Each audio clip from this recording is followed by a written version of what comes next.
আসসালামু আলাইকুম, আশা করি ভালো আছেন। আজকে আমরা আরেকটা গুরুত্বপূর্ণ টপিকস নিয়ে কথা বলবো। সেটা হচ্ছে যে জিবিএস বা গুলিনবাড়ি সিনড্রোম।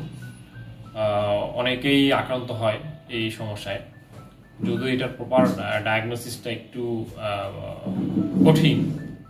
আর রুগী অনেক শেষের দিকে এটা ডায়াগনোসিস হয় যে জিবিএস এ আক্রান্ত। তো এই রোগের কি কি কমপ্লেইন হয় আমি একটু বলি, তারপর আমরা রোগীর মুখে শুনবো। কয়েকজন রোগীর মুখে শুনবো যে তাদের কমপ্লেইনটা কেমন ছিল, হিস্ট্রি কেমন ছিল।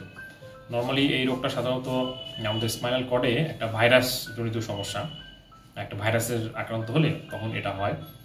আর সাধারণত দেখা যাচ্ছে এই রোগে আক্রান্ত হলে অবশতাটা বা প্যারালাইসিস যেটা হয় সেটা হচ্ছে নিচ থেকে উপরের দিকে আসে। মানে প্রথমে বেশিরভাগ ক্ষেত্রেই এটা হয় যে প্রথমে পায়ের দিকে অবশ আসে, অনেক সময় ঝিঝি আসে, তারপর এটা কয়েকদিন গেলে আবার দেখা যাচ্ছে আমার রান বা থাইয়ের দিকে চলে আসছে, তারপরে আস্তে আস্তে উপরের দিকে আসে সাধারণত এই রোগটার ক্ষেত্রে।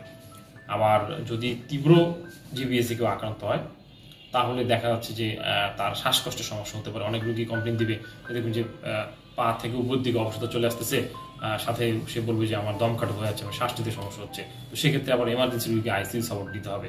তবে এই ধরনের রোগী দেখা যাচ্ছে যে 20 জনে একজন বা 2 জন হতে পারে তাদের শ্বাসের সমস্যা হয়। আর নর্মালি দেখা যাচ্ছে পায়ের দিক থেকে আস্তে আস্তে আস্তে উপরের দিকে, তখন হাতে পিঠের দিকে অবস্থা চলে আসে। তো আবার এটা হলো কমন একটা সিকোয়েন্স। আর প্র্যাকটিক্যালি আসলে বিভিন্ন রকম হতে পারে। তো আমরা 2 জন রোগী মুখে তাদের এই জিবিএস এর ধরনটা শুনবো, যাতে আপনারা যদি কারো এরকম দেখেন, যদি এরকম মিলে যায়, তাহলে অনেকটা সুবিধা হবে যে হ্যাঁ রোগী জিবিএস আক্রান্ত হতে পারে। তাহলে চলুন রোগীদের মুখে আমরা শুনে আসি তাদের কি কি হিস্ট্রি ছিল। তারপরে পাতা ব্যাটমিন্টন কন্ট্রোল হওয়ার পরে আস্তে আস্তে হাত পা জিজি করে। জিজি করার পর হলে আস্তে আস্তে এই বর্তমানে এই পরিস্থিতি। আচ্ছা, ধরুন যে তার আগে আপনি যেদিন পাতা পানি হয়েছে তার আগে কি আপনি খেজুরের রস কখন ফল টল এখানে খাইছিলেন, গাছে পাকা এখানে কিছু? আর ফলগুলো কন্টিনিউ না, মানে গাছ থেকে পাকা বা পাখি খাওয়ার জন্য কোনো কিছু না, আমার ফুড পয়জন হয়েছিল।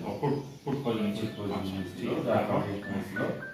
তারপর থেকে আস্তে আস্তে হাত পা মানে জিজি হওয়ার পর থেকে অবসর ভাব। পাতলা পায়খানা যখন হতো তার কদিন পর আপনার সমস্যাটা হয়েছে? পাতলা পায়খানাটা একদিনের মধ্যে কন্ট্রোল হয়। সেই দিনই হঠাৎ করে আমার পায়ের তালুতে যেন সুই দিয়ে পড়া মারতেছি। পায়ের তালুতে শুরু হয়েছিল?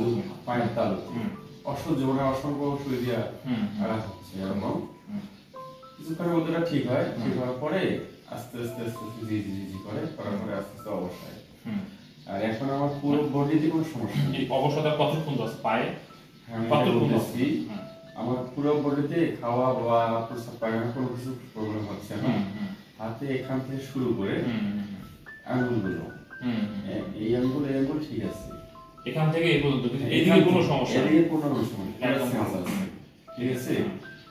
শক্তি করে ধরতেও পারতেছি, কিন্তু মনে হচ্ছে আমি ধরতেছি না। এই দুই আঙ্গুলে কোনো প্রবলেম নাই, এটা একটু, এটা পুরোটা, এই দুইটাতে বেশি। আবার এর মধ্যে এই দুই আঙ্গুলে কোনো সমস্যা নাই? না, এটা মধ্যে কিভাবে দেখাচ্ছে এই জায়গাটা আমার স্বাভাবিক আমি নাড়তেছি বা ইয়ে করতেছি, স্বাভাবিক যেরকম সেরকম নেই।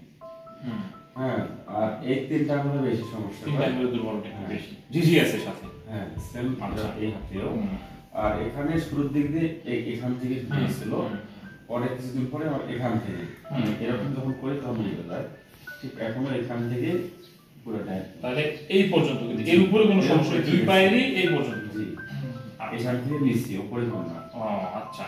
আর যখন এই ট্রিটমেন্টটা নেওয়ার আগে মনে হচ্ছিল যে নিচ থেকে উপরে উঠতেছে, এরকম মনে হচ্ছে। নিচ থেকে উপরে ওঠাটা এখন কম আছে? হ্যাঁ, এখন কম আছে। আচ্ছা, ঠিক আছে। আর হচ্ছে যে শ্বাসে কোনো সমস্যা, শ্বাস নিতে কোনো সমস্যা, দম খাটো হয়, বা এই ধরনের কোনো সমস্যা হয় না? আচ্ছা, ঠিক আছে, সমস্যা নেই।